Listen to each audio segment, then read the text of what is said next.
নিয়ে এসেছো? এখানে আছে নিরামিষ পুরি। নিরামিষ কখনো পুরি হয়? ওই দোকানে নিরামিষই হয়। আজকে আছে শনিবার, আমরা নিরামিষ খাবো। নিরামিষ। আর এটা হলো সিমেন্ট, পাকা ফুটো হয়ে গেছে, পিঁপড়া বেরোয়, লাল পিঁপড়া, তার জন্য খোলা সিমেন্ট। আর এখানে নিয়ে এসেছে এক ব্যাগ বাজার। লতি নিয়ে এসেছে, তো লতিতে আজকে রান্না হবে না, কালকে হবে। বাজারগুলো দেখাই দাঁড়া। কত টাকার বাজার এখানে? এখানে আছে 250 টাকা হবে। দেখো 250 টাকার বাজার।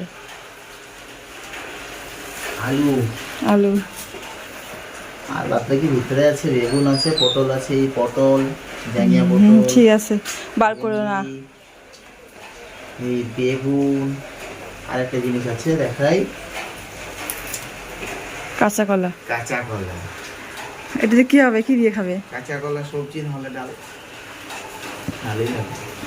এমনিতেই বৃষ্টি হচ্ছে, আর হয়েছে আরো এমনিতেই বৃষ্টি হচ্ছে, দেখো আরো নিয়ে এসেছে কাঁচা কলা ঠান্ডা। লেবু। আচ্ছা ঠিক আছে। আরো একটা জিনিস আছে, দাঁড়া দাঁড়া দাঁড়া। কোথায় গেল জিনিসটা? ঢেঁকি শাকটা যে পেঁয়াজ দিয়ে খেতে লাগে, তো আজকে আমার কি দরকার ছিল, নিরামিষ খাবে তা। আচ্ছা, থাক। কেমন দেখা যাচ্ছে? ভালো দেখা যাচ্ছে। দেখতেই পেলে বাজারঘাট নিয়ে এসেছে। এখন এমনি বৃষ্টি পড়ছে, আবার জল টল তুলি, রান্নাবান্না শুরু করে দিয়ে স্নান করে এখনই আসলাম। ঠিক আছে, ব্লগটা দেখতে থাকি।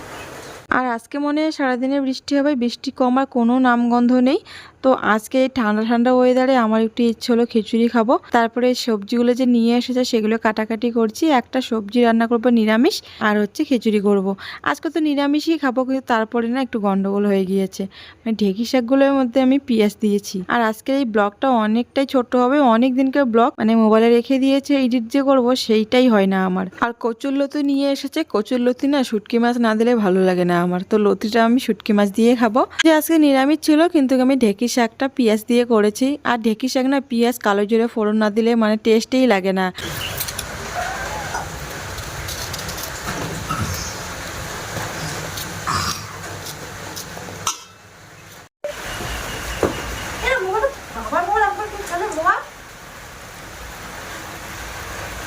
বর দোকান থেকে পুরি নিয়ে এসে বলছে পুরিগুলো নাকি নিরামিষ। মানলাম পুরিগুলো নিরামিষ, কিন্তু তরকারিগুলোর মধ্যে তো পেঁয়াজ দিবেই, তাই না?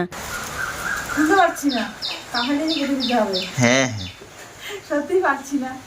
তুমি খোলো নাও। দাঁড়াও দাঁড়াও। তুমি ওটা সম্পূর্ণ নিয়ে বসেছো কেন বাবা? হ্যাঁ, একটা খাবে না, অর্ধেক খাবে। এগুলো তোমার বেশি খাওয়ার জন্য পেট ব্যথা করবে। ঠিক আছে, মায়ের কথা শুনতে হবে। দেখো আমি তো ঢালতে পারলাম না, ওকেই দিলাম।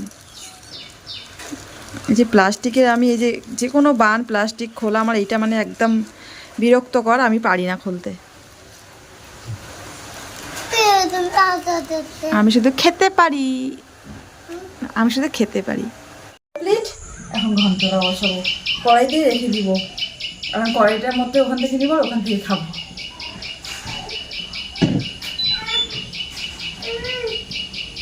দেখে রাখি। খিচুড়িটা নামিয়ে নিয়ে এখন আবার একটু ভাত বসিয়ে দিব।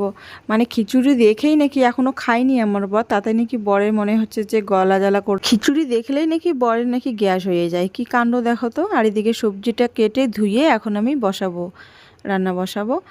সেই কবে বলেছে, 15 দিন হয়ে গেল যে সিমেন্ট আনে লাগিয়ে নেবে। দেখো আজকে সময় হয়েছে, সিমেন্ট এনে দেখো পিঁপড়া বন্ধ করার জন্য লেগে পড়েছে। পিঁপড়া বন্ধ হবে, লাল পিঁপড়া এত পায়ে প্রত্যেক দিনই এত কামড় দেয়, দেখো কত পিঁপড়া। আজকে দেখো সিমেন্ট দিয়ে বন্ধ করে দিচ্ছে। ঠিক আছে, আমি এদিকে রান্নাটা করে নিই রে, আমার সময় নেই। তোমার পায়ে কামড় দিবে, তুমি যাও, দিকে যাও, বাবা করুক কাজ। চলো, খাবারটা নিয়ে বসে আছি, তুমি আসতেছো না। আসো তাড়াতাড়ি, বসো। এই তো এখন বসবো। বসো, আমার কাজ আছে, বাসন দেখো ওখানে আছে, বাসন মাজবো। খিচুড়ি খিচুড়ি খিচুড়ি খিচুড়ি। আবার ভাত করলাম এখন। বাবা আবার ভাতও করেছো নাকি? হ্যাঁ, কখন বললে ভাত? পোষাবে না বলছে নাকি, গ্যাস, টক জল, কত কথা সব করে একদিন হলো এরকম কথা বলে। থাক, এখন ভাতেই থাকতে হবে। তা খিচুড়ির সাথে একটু ভাতও খেয়ে নিবো। হ্যাঁ, একটু টেস্ট করো, তারপরে ভাত খাবো। ঠিক আছে। আমার বলে সব থেকে পছন্দ হচ্ছে ভাত, ভাত ছাড়াও কিছুই বোঝে না। আজকে ব্লগটা অনেকটাই ছোট, দেখো 4 মিনিটের ব্লগ। তো ব্লগটা আজকে এখানে এন্ড করে দিলাম, আবারও নিউ ব্লগে দেখা হচ্ছে।